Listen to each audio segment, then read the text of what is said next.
اسی طرح صحابی حضرت عبداللہ بن صامت جب جہنم کو یاد کرتے تو بے تحاشا رویا کرتے تھے۔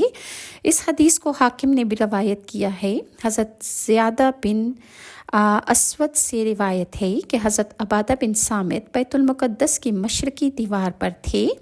انہوں نے اچانک رونا شروع کر دیا۔ لوگوں نے پوچھا، اے ابو الولید، حضرت عبادہ بن صامت کی کنیت، کیوں رو رہے ہو؟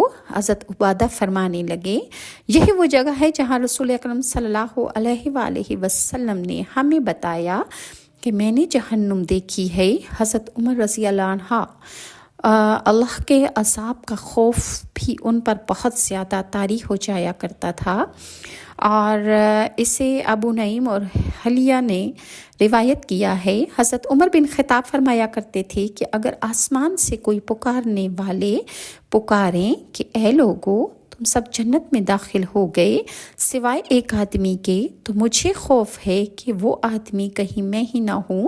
اور اگر آسمان سے کوئی پکارنے والا یہ بات پکارے کہ اے لوگو تم سب جہنم میں جانے والے ہو سوائے ایک آدمی کے، تو میں یقین رکھتا ہوں، تو میں امید کرتا ہوں کہ وہ اللہ کے فضل و کرم سے میں ہوں گا۔ حضرت عائشہ رضی اللہ عنہا جب جہنم کی زہریلی اور گرم ہوا کو یاد کرتی تو اس عذاب کو یاد کر کے آپ کافی دیر رویا کرتی تھیں۔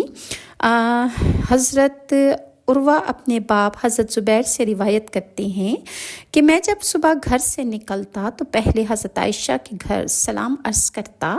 ایک روز میں گھر سے نکلا اور حسب معمول سلام کرنے حاضر ہوا تو حضرت عائشہ رضی اللہ عنہا نماز میں کھڑی تھیں اور قرآن مجید کی آیت تلاوت کر رہی تھیں۔ سورہ طور کی آیت نمبر 127 آپ تلاوت فرما رہی تھیں، جس کا ترجمہ ہے کہ اللہ نے ہم پر احسان کیا اور گرم زہریلی ہوا کے عذاب سے بچا لیا۔ حضرت عائشہ یہ آیت نماز میں بار بار پڑھتی جا رہی تھیں اور بے تحاشا روتی جا رہی تھیں۔ میں انتظار کے لیے کھڑا ہو گیا حتیٰ کہ میرا جی بھر گیا اور میں کسی کام سے بازار چلا گیا۔ جب میں واپس پلٹا تو حضرت عائشہ ابھی تک نماز میں کھڑی تھیں اور وہی آیت پڑھ پڑھ کر روتی جا رہی تھیں۔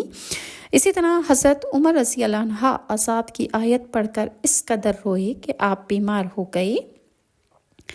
حضرت عمر بن خطاب سورہ طور کی آیت تلاوت فرما رہے تھے جب وہ اس آیت پر پہنچے کہ جس کا ترجمہ ہے آیت نمبر 7، بے شک تیرے رب کا عذاب واقع ہونے والا ہے، تو حضرت عمر رونے لگے، بہت روئے۔ بے تحاشا رونے کی وجہ سے آپ بہت سخت